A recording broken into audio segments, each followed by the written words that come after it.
It's not our actions, but our intentions. When they are purified, it not only changes us, but it changes the world around us.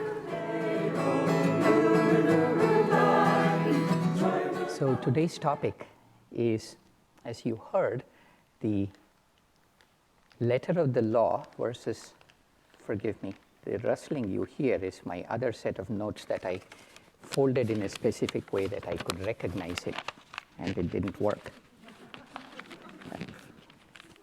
I'll know better next time. Oh, letter of the law versus spirit of the law. Language is a funny thing. It's a very imprecise device. It's a T-shirt that I saw recently. I think many of you have seen it too. And it had the picture of a T-Rex, the dinosaur with its long snout, partly open, lifted up. And above it were 3 lines. And the first line said, "Let's eat kids." The second line said, "Let's eat, comma, kids." And the third line said, "Punctuation saves lives." Following the letter of the law is always a little tricky because, we have these great injunctions on the spiritual path, and they are necessary. The spiritual path sometimes, especially those of us on the path of yoga, we think of as being defined by a certain set of techniques, things that we can do with the body and the breath, or even with the mind. And the other end of that spectrum say, well, there is no spiritual path except the grace of God. And of course, that's true, and of course, this is necessary. But the chasm between the two is really bridged by a set of lifestyle injunctions, a set of lifestyle rules, which for ease of reference, I'll just call them laws. But it's a little less grim and foreboding than that. But let's just agree to use that term. So there are all of these spiritual laws. Don't harm other people. Don't be greedy. Always be content, and so on. And they sound good as far as they go. Of course, why would we want to kill someone else? But as soon as you really begin to implement them in your life, you run into roadblocks. After all, how can we truly be harmless towards other creatures? We'll have to kill that occasional mosquito or the even more occasional rattlesnake, and we have to face up to evil. We just cannot sit back and turn the other cheek, as someone once said. Then what we often do in such a situation is kind of interpret it. We change it, and therein starts the slippery slope, because who does the interpretation? Your pastor does it, your church does it, your leader does it, well, or you do it. And Yogananda said that we interpret these things according to our convenience because they are pleasurable. You take the letter of the law and you surround yourself with the halo of authority, and then you go ahead and do what you exactly wanted. There's this one man, he's a miser all his life, but he worked hard and he made a lot of money. He amassed a huge amount of wealth, but his long-suffering wife, she was not allowed to spend anything, neither did he spend any money on himself. And eventually, he got struck with a terminal disease. And he called his long-suffering wife, the poor thing, to his bedside and said, "Look, I want you to promise me something. I want you to promise me that when I die, build me a big casket. And in that casket, put all my money. Because I really worked very hard, as you can see. I didn't have any time to enjoy it. When I die, I want to enjoy all my money." And she said, okay. And so soon he died, and there's a big casket. There was a funeral service, and they buried the casket in the ground and filled it with dirt. And her best friend, who was watching all of this, he said, "Did you really put all the money in the casket?" And the wife said, "Yeah, I did. I wrote the biggest check I've ever written in my life and threw it into the casket." See, letter of the law versus spirit of the law. When we start changing things, convenience and pleasure steps in, and pretty soon we use the laws to justify our behavior rather than use them as guideposts to transform us. So, can these guide? Well, how do we reconcile this? It says, turn the other cheek. In India, there's a very immortal saying, says, ahimsa paramo dharmaha. Ahimsa means non-violence, and dharma, of course, all of you know, righteousness. The greatest righteousness that you can follow is non-violence. And then we just prove to ourselves without too much trouble that that's nearly impossible to do. So how do we get around this? Are these laws subject to interpretation? Now we have a law about that too. Patanjali, he was a self-realized saint who lived probably between 1700 to 2400 years ago. We don't really know when. He lived somewhere in the Indian subcontinent. And he wrote he captured the entire yogic inner path in such a concise and extraordinary way that the entire path of yoga he wrote down in one sheet of approximately this size and this size of font. And they are called Yoga Sutras. And each one of them is such a pithy statement of truth that you can meditate on them for an entire lifetime and still drink from that particular wellspring of truth. And in there, he tells us about the infallibility of these laws. In chapter 2, verse 31, he says, Jati desha kala samayan achinna sarvabhauma mahavratam. So it means that these rules, he's just given us, in the Yoga Sutras, Patanjali gives, he tells us 5 things that if we did them, it would take us away from God. So he says, don't do them. These are called yamas, meaning restraints. The word yama means restraints. He says, don't do those. And so the don'ts are things like non-violence, non-lying, non-greed, and so on. And then later on, he also says, these are the 5 things that you are supposed to do, and if you didn't do them, it will again take you away from God. So these are not so much restraints, it's the opposite. You have to observe them, and meaning you have to implement them in your life. These are called niyamas, and those are things like contentment and cleanliness, and on and on. And having said these, he says, these are very, very important. And he says, these rules, not being limited to any time, place, or circumstance, are called the great vows. So he says that these are infallible. You got to follow them. So we got a problem here, right? We got unfollowable rules that are infallible that we have to follow them. So irresistible force meets an immovable object. What do? Hold that thought. I'll come back to that. I want to take a little detour and talk a little bit about why do these rules exist in the first place. Normally, we think of them as 2 ways. One is, this is proof by authority. He said, God said so. If you don't, bad things will happen to you. Or the other one is, these are rules of social convenience. It's much better to live in a society where there are certain laws against one person killing another person. Otherwise, it will be very inconvenient and chaotic for us to live without those rules. Whether it's because of fear that somebody will strike you down or because of convenience, neither of those has the ring of truth. Neither of those will help us transform ourselves. We just finished 2 days ago this 13-week-long course on Raja Yoga. And the text we used was this extraordinary book by Swami Kriyananda, which is called Art and Science of Raja Yoga. And in that book, Swami Kriyananda is the founder of Ananda. And so Swamiji gives a much deeper way of looking at why these laws exist and why it's important for us to follow them. He says that they hold up a mirror to our highest self, that when we are being our highest self, then the way we act is captured by these laws. And that's why saints across time and space have been more or less uniform on these things such as don't harm others, don't lie, be continent, moderate in what you do, and things like that.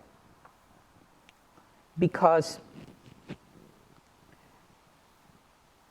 the Indian scriptures say that the nature, the spirit, God beyond creation, whose nature is Satchidanandam, ever existing, ever new bliss. If you had to characterize God, would you characterize it as a bearded old man sitting somewhere far away, keeping careful track like a cosmic accountant on what we did and didn't and doling out punishments? Or would we refer it to our own highest, deepest, most lasting, most enduring feelings of the heart and say, that is God? And that's what these scriptures say, Satchidanandam, ever existing, ever new bliss. The act, when we are conscious, when we are aware, without anything pulling us out of that pure point of awareness, then the feeling that comes with it is one of bliss. And it's the nature of bliss. When we are happy, we want to share with others.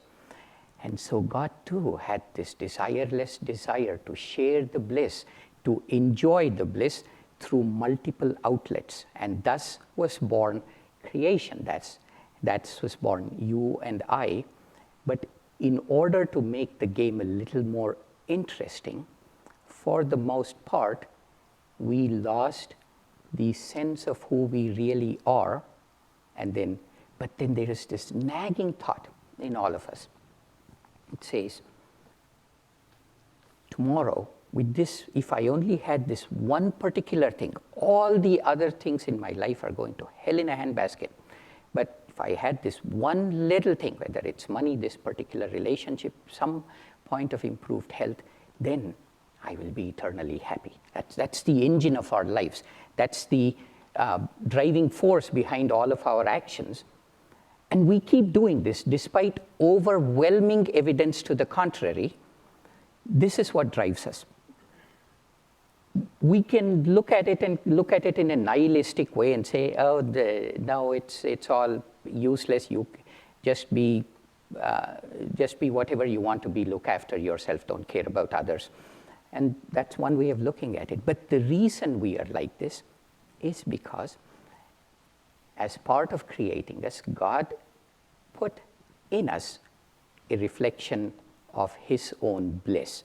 And that nagging memory keeps saying, this next thing is going to be it. And we keep tinkering with life. And at some point, the problem with that, of course, is in the world of duality, we go after something good and we get it. Now the universe is a wish-fulfilling tree. If we want something bad enough, we will get it. That's the law. But the other part of the law is that we'll also get its opposite, that the joy that we get through outside pursuits, which is as inevitable as anything else, is also followed by its opposite. And then we keep going this way. And then, at some point, these laws show us that by living this way, you can tune into that memory which has been nagging you, that particular source of bliss, that source of infinity, infinite empowerment, great peace, inner wisdom, all of those, which are your birthright. The more you live according to these rules, the more you can tune into them. That's the reason why these laws exist. And as Patanjali said, Sarva Bhauma Mahavratam, these are called great vows because they don't change with time and place. But there's a little bit of a trick to that. There's a very good friend of mine, and whenever she is with people, she likes to play this guessing game. And she says, guess who I met today? And she gives no hint. I'm like, well, between the two of us, we know 300 people. How could I possibly guess without you narrowing the problem any further? But no hint. Okay, you guess something, it's obviously wildly off the mark, and then, okay, no, you're wrong. Who else? Can you give me a hint? No. Guess who I met today? It's as if she delights in the other person finding the answer for themselves. Our relationship with God is a little bit like that. We get this situation in life, maybe a bad situation that we don't like, and God says, guess how you're supposed to act here? Well, can you give me a hint? No, not really. Guess how you're supposed to act. Oh, you didn't. Oh, you made a mistake again. Guess again. And it's this the Sermon on the Mount, where, forgive 70 times 7, Jesus says, because God forgives you all those times. Does the sunlight not shine equally on the bad as it does on the good? That it's that guessing game. Every situation that we encounter in life is a guessing game of which way takes us towards our own infinite nature versus which way doesn't. And that's why these laws exist, is to show us that by living in a non-violent way, ahimsa paramo dharma, the greatest dharma is the practice of non-violence, then we turn towards that fragment of infinity that exists within us. But it's not the letter of the law, because that's changeable. It's the spirit of the law. And what I mean by that is, in the autobiography of a yogi, most of you know this story. It's a summer evening in India, and Paramahansa Yogananda, whose teachings we follow here, he's sitting at the foot of his guru, Sri Yukteswar, that's the bearded gentleman just above him. And Sri Yukteswar is explaining some deep point of scripture. And Yogananda finds a mosquito buzzing around him. And then, especially if you are in India, mosquitoes are no longer irritants. They are carriers of lethal, life-changing diseases. So you look at a mosquito, and there is very, very little sympathy in your mind.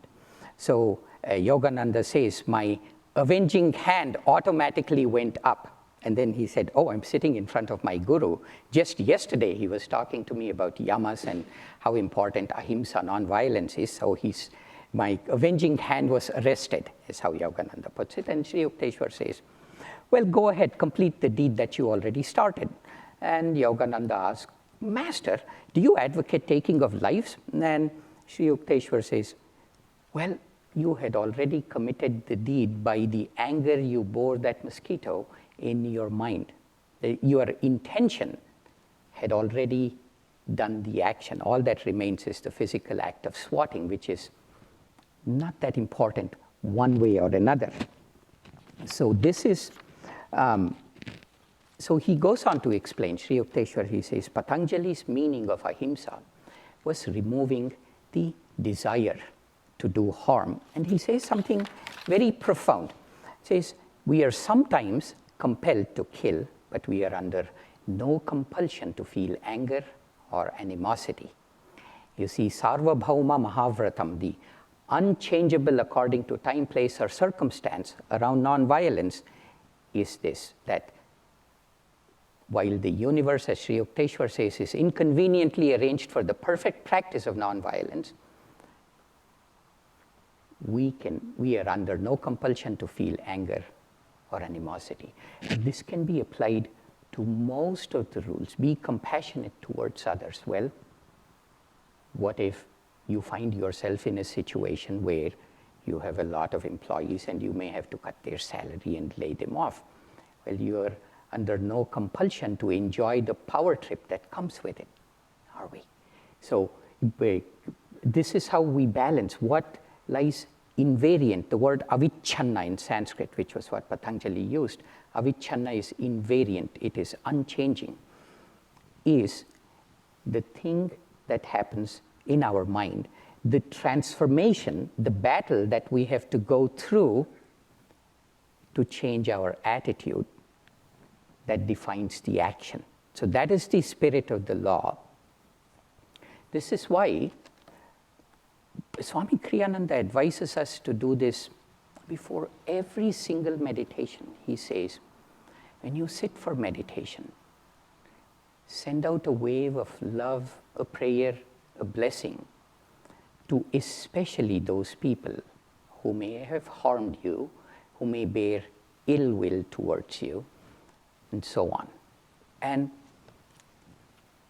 this is where things get really interesting. This is how things become yogic.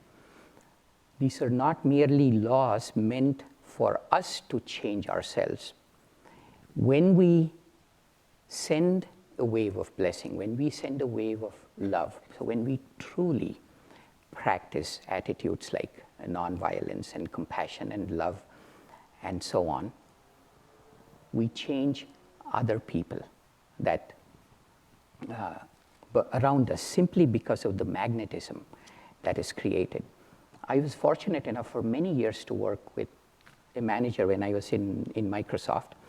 And Microsoft's all high-tech companies. They are very extremely competitive places in the wrong way because there is so much money involved. A little bump up in career can mean hundreds of thousands of dollars or millions of dollars a year, that it really draws the worst kind of attitudes in the workplace.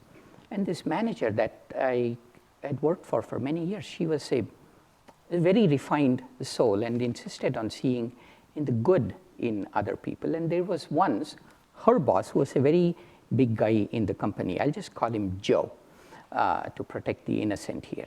And so Joe, my boss's boss, really did something bad to her career. It's completely unfair, and we all in the team knew this. There was a lot of resentment and anger on her behalf amongst all of us in the team. And perhaps she too felt bad for a week or two. Then later on, she came to one of the team meetings, and then she said, you know, I just heard that Joe himself, his career is really on the rocks, and he's blamed for many decisions that he made, and he may be fired soon. And then this was all fine. Then she said something which sticks to me to this day. She says, I feel so bad for him. I wish there was some way I could help him. Okay, this was a man that really seriously stood in the way of her career. And she had not made, this is the time that you would gloat, he got what he deserved, he got his comeuppance. But then you could see in the way she said it that she genuinely got past it, said, I wish there was something I could do to help him. That I felt that wave of kindness, or whatever you want to call it. I can still recollect it and feel it in my heart. It's that powerful. That's the reason why the spirit of the law, when we use it to change ourselves, it's very, very powerful. Can you imagine the wave of blessing that went out when one man on the cross 2,000 years ago said, forgive them, for they know not what they do. We feel that wave of blessing even today, do we not? We see the picture of Jesus Christ. We see Christ on a cross. That I and my Father are one, he said, just days before this event. And this oneness was being expressed through this particular practice of forgiveness that even today has the ability to transform. That is the spirit of the law, and that's why they exist, because they are, in the end, not a call for us to act in a certain way or even help in a certain way, but it's a way for us to change ourselves in the most meaningful way.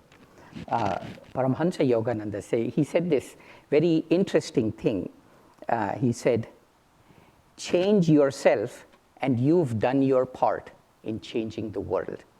So let me read that again. Change yourself and you've done your part in changing the world.